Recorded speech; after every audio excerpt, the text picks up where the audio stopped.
ದಕ್ಷಿಣದ ಕಾಶ್ಮೀರ ಅಂತಲೇ ಖ್ಯಾತಿಯನ್ನು ಹೊಂದಿರುವ ಕೊಡಗು ಜಿಲ್ಲೆಗೆ ಆಗಮಿಸ್ತಾ ಇರುವ ಪ್ರವಾಸಿಗರ ಸಂಖ್ಯೆ ದಿನದಿಂದ ದಿನಕ್ಕೆ ಮಿತಿಯನ್ನ ಮೀರ್ತಲೇ ಇದೆ.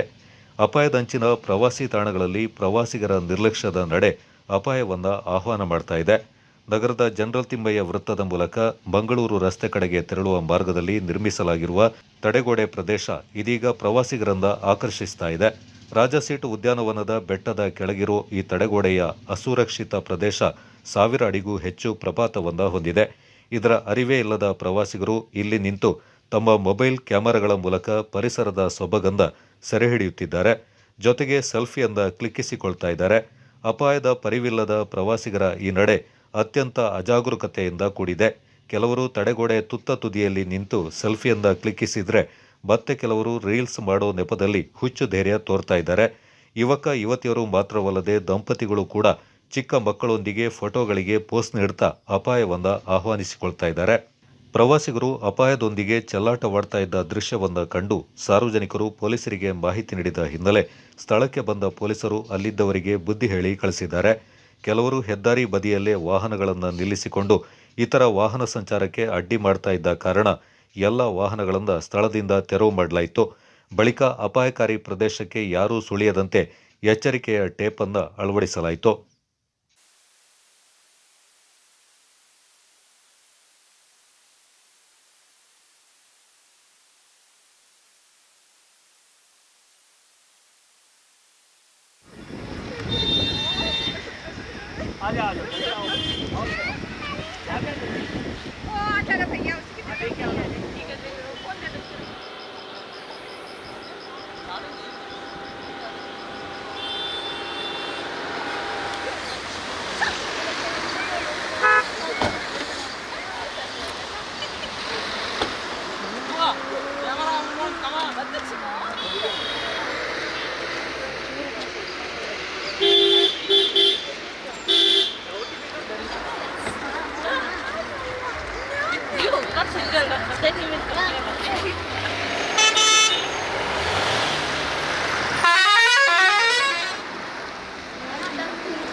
ರಾಜಸೇನೆ ತುಂಬ ಚೆನ್ನಾಗಿತ್ತು. ನಮ್ಗೆ ಏನೇ ಮಾಡ್ಕೊಂಡ್ರೆ